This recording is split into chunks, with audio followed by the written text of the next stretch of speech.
vous emmène à Aisho, donc il y a un petit village très sympathique, vous verrez. C'est un petit village de montagne de 4500 habitants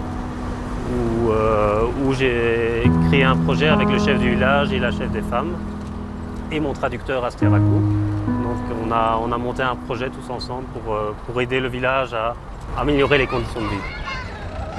Je regarde à l'arrivée. Uga! Uga! Lo akadi. Lo akadi titamaretu. Galateis, Uta. Donc l'école, comment elle était auparavant, il n'y avait pas de porte, pas de fenêtres, les murs n'étaient pas terminés, c'était juste des branchages. Ils venaient avec leurs tabourets, ils écrivaient sur leurs genoux.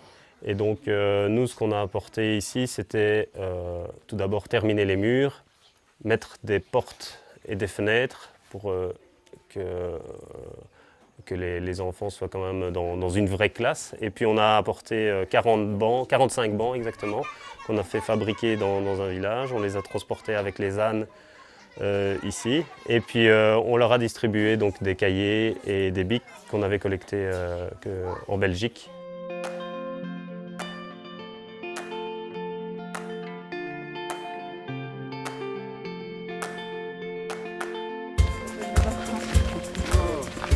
Tu nous emmènes où en fait? On va aller voir la fontaine, une des fontaines les plus proches, une des 6 fontaines qui permet d'avoir l'eau potable près de leur maison en fait. Donc ils n'ont plus. Donc avant ils devaient creuser dans le sol pour remplir leur bidon. Ici ils peuvent avoir un robinet, ils peuvent remplir leur bidon près de leur maison.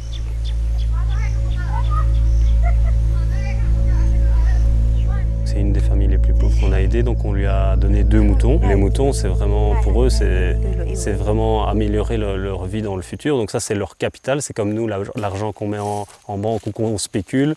Voilà, eux, c'est ça. Donc ça va leur permettre d'avoir une vie meilleure dans 3 ans. Et actuellement, pour se nourrir, pour envoyer ses enfants à l'école, pour les habiller, etc.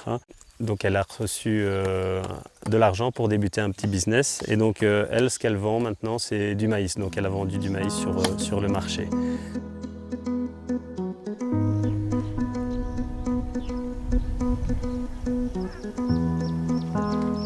Tout le long du projet, je ne suis pas Superman, donc je sais qu'il y a des risques. Je ne savais pas si j'allais y réussir. Je savais que j'étais déterminé, que j'avais un objectif pour moi qui était assez élevé, mais parce que je suis arrivé, j'ai fait l'analyse dans le village.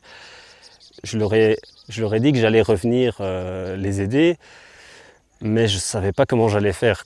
Et moi, ça m'a fait évoluer dans le sens que je me dis, finalement, je peux faire quelque chose à mon échelle, quoi. C'est pas énorme, mais comme le disait la phrase, on ne peut pas aider tout le monde, mais tout le monde peut aider quelqu'un.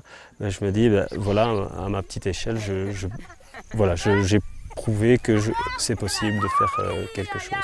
Voir ces familles heureuses, ces enfants heureux, ça suffit.